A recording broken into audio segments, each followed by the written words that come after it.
The year was 1986, and boxing had two names that made the world hold its breath: Muhammad Ali, the retired legend whose shadow still loomed large over the sport, and Mike Tyson, the 20-year-old phenomenon who had just become the youngest heavyweight champion in history. Their paths were destined to cross eventually, not in the ring where prime against prime would have been the greatest heavyweight battle ever witnessed, but at a charity gala in New York City, where egos and legacies would collide in a different kind of match. The grand ballroom at the Plaza Hotel glittered with celebrities, business moguls and boxing royalty. Muhammad Ali, 44 years old and already showing early signs of Parkinson's disease, moved with deliberate grace through the crowd. His illness had slowed his movements, but not dimmed the light in his eyes or the charisma that made heads turn wherever he went.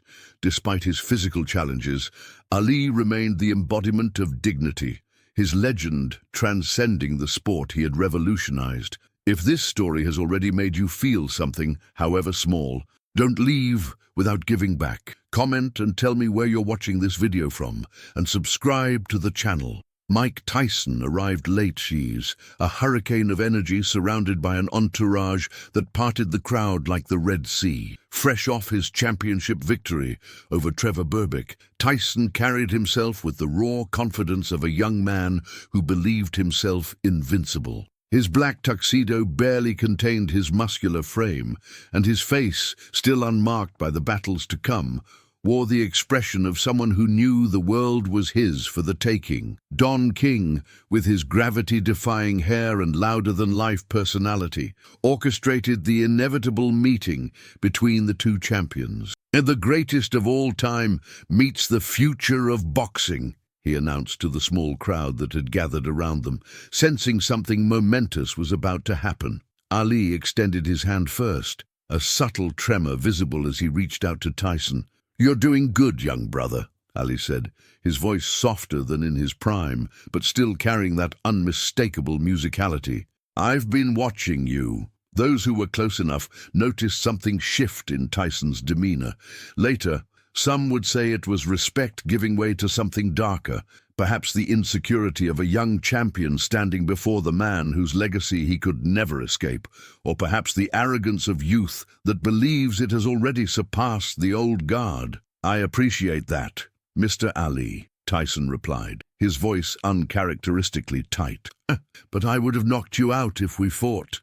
A hush fell over the immediate vicinity. Don King's smile froze on his face. Ali's entourage stiffened, but the legend himself didn't flinch. Instead, a slow smile spread across his face, the same smile that had disarmed opponents before he dismantled them in the ring. "You probably would today," Ali said, his eyes twinkling with mischief despite the seriousness of the moment.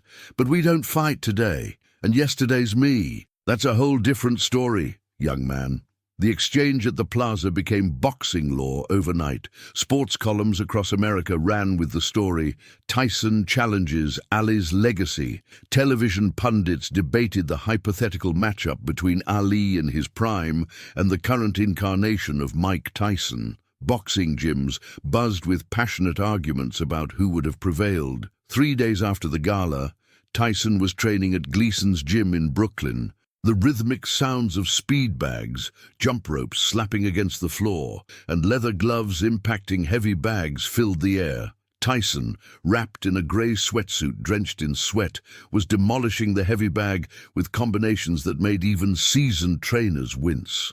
Customato had been gone for almost a year now, and without his steadying influence, Tyson was increasingly surrounded by people who saw him as a meal ticket, rather than a young man in need of guidance. His new trainer, Kevin Rooney, watched from the corner, calling out instructions that Tyson only partially heeded. "Phone call for you, champ," one of Tyson's entourage called out. "Says it's important." Tyson grabbed a towel, wiped his face, and stalked over to the phone mounted on the wall.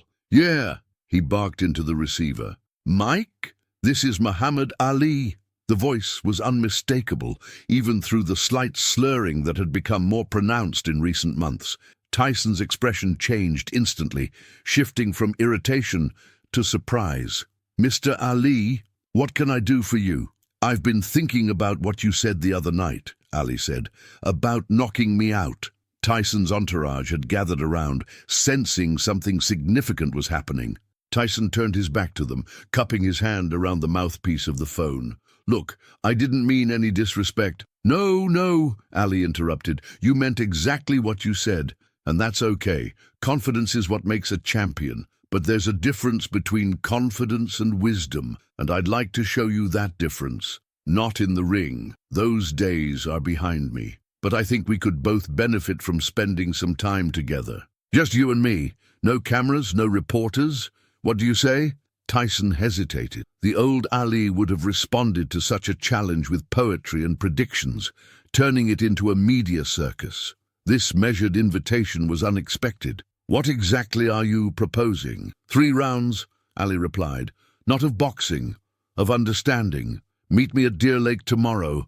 Just you. Leave the entourage behind." Deer Lake was Ali's former training camp in Pennsylvania, the place where he had prepared for some of his greatest battles. Tyson knew its significance. "I'll be there," Tyson said, his voice betraying a mix of curiosity and apprehension. When he hung up the phone, his entourage immediately bombarded him with questions. What did Ali want? Is there going to be some kind of exhibition? Should we call Don about this? "None of your business," Tyson snapped. "I'm taking tomorrow off. Personal reasons." Kevin Rooney approached him with concern etched on his face. "Mike, you've got that HBO interview scheduled tomorrow, and Don's arranged for those Japanese businessmen to watch you train." "Cancel it," Tyson said flatly. "All of it. There's somewhere I need to be." Deer Lake looked like a ghost town compared to its heyday when Ali was preparing for Frazier, Foreman, or Norton. The famous boulders painted with the names of boxing greats still lined the entrance to the camp, weather-worn but dignified. Tyson drove himself there in his black Cadillac, arriving just before noon as instructed. Ali was waiting for him on the porch of the main cabin, dressed in a simple tracksuit, looking out over the grounds where he had pushed his body to its limits, preparing for fights that defined an era. He rose slowly as Tyson approached, extending his hand once more. "You came alone. Good," Ali said, his voice stronger here in the familiar surroundings of his former sanctuary. "That's the first test passed." Tyson shook his hand, feeling strangely humbled by the setting. This was hallowed ground in boxing, and despite his bravado, Tyson couldn't help but feel its significance. "You said 3 rounds, he said, getting straight to the point. "What did you mean by that?" Ali smiled.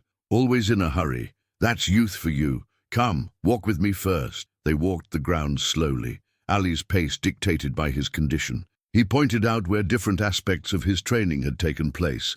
The spot where he had chopped wood, the trail where he had done his road work, the ring where he had sparred countless rounds. "First round?" Ali said, as they reached a small clearing where a single wooden bench faced the mountains.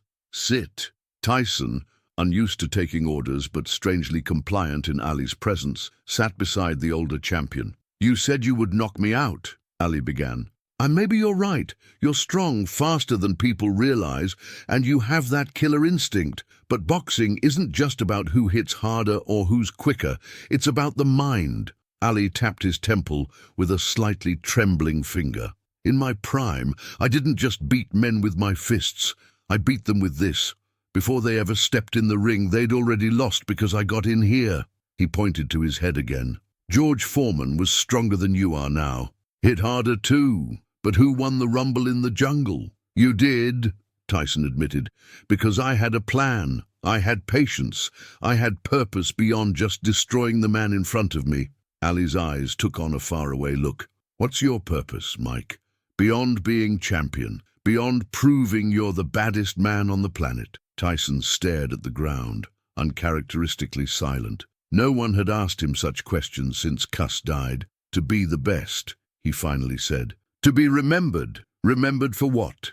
Ali pressed. "For how many men you knocked out, or for what you stood for, what you contributed?" Tyson had no answer. "Round 1 to the old man," Ali said with a gentle smile. "Come, let's continue." The second round took place in Ali's old cabin, where faded photographs lined the walls. Ali with Malcolm X, Ali refusing induction into the army, Ali lighting the Olympic torch. A life documented not just in boxing victories, but in moments of principle and purpose. I lost 3.5 years of my prime because I stood up for what I believed in, Ali said, pointing to the gap in his fighting record. They took my title, banned me from boxing, threatened to put me in jail.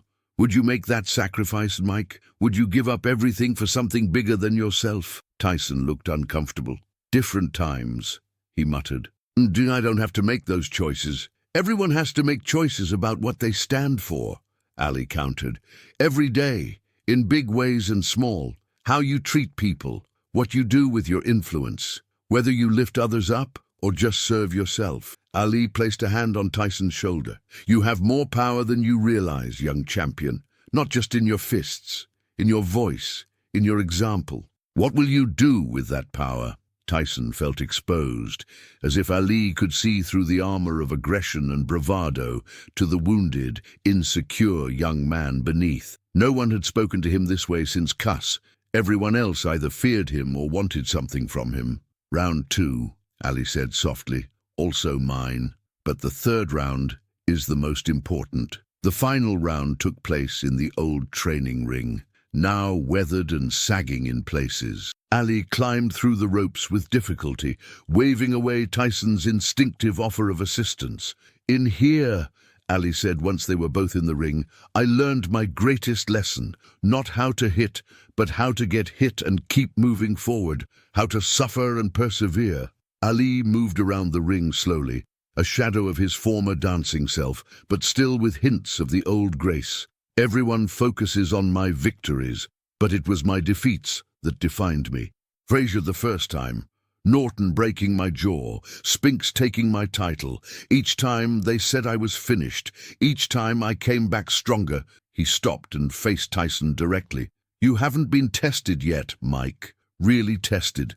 Not just in the ring, but in life. When that test comes, and it will come, remember this conversation. Remember that getting knocked down isn't what matters. It's whether you get up and how you get up.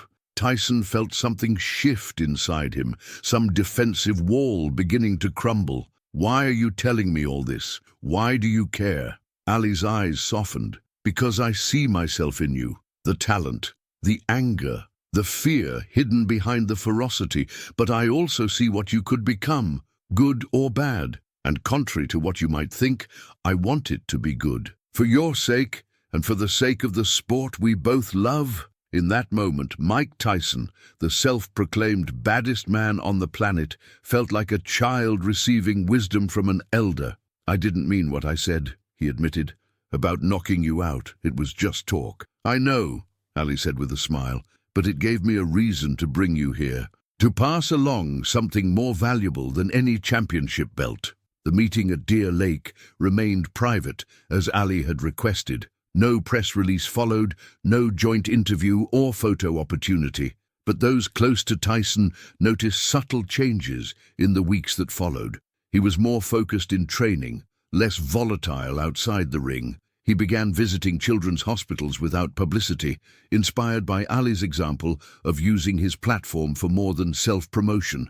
6 months later, at a boxing awards ceremony in Las Vegas, they met again publicly for the first time since their private conversation. Ali was being honored with a Lifetime Achievement Award presented by the current champions of each weight division.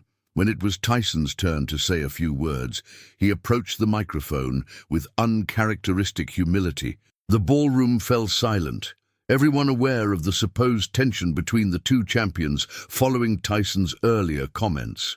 Muhammad Ali didn't just change boxing, Tyson began, his voice steady and clear. He changed what it means to be a champion. He showed that a true champion fights not just for titles or money or fame, but for principles, for people who don't have a voice, for something bigger than himself. Tyson turned to look at Ali, who sat watching him with evident pride. I said some foolish things when we first met. Youth and success can make you think you have all the answers. But Muhammad Ali showed me that being strong isn't just about what you can dish out. It's about what you can take, what you can endure, what you can overcome. The audience, expecting controversy, was witnessing reconciliation instead. a torch being accepted rather than grabbed. They call me the baddest man on the planet, Tyson continued. But this man right here, he shook up the whole world, and not just with his fists, with his heart, with his courage, with his convictions. Ali, moved by Tyson's words, struggled to his feet. The entire room rose with him in a standing ovation. Tyson stepped forward and embraced his idol. The two champions locked together in a moment that transcended sport, the elder passing wisdom to the younger offering respect to the elder. In that embrace was a lesson for everyone watching, that true greatness isn't measured solely by victories in the ring, but by growth as a human being, by the humility to learn from those who came before you, by the wisdom to recognize that physical strength is fleeting, but character and principles endure. As they separated, Ali whispered something in Tyson's ear that only the younger champion could hear. Those close enough to see Tyson's reaction reported that tears had formed in the eyes of the man known for his ferocity. Years later, after his own career had seen the highest highs and lowest lows, after his own journey through adversity and redemption, Tyson would reveal what Ali had said to him in that moment. "You never would have knocked me out, but someday you'll understand why that doesn't matter." And in time, he did. If you've made it this far and felt every word, don't leave without subscribing. I tell these stories with my heart in my hand to reach people like you, who feel, who get emotional, who live. If this truly touched you, give back, comment, subscribe. Come be part of this family with me until the next video.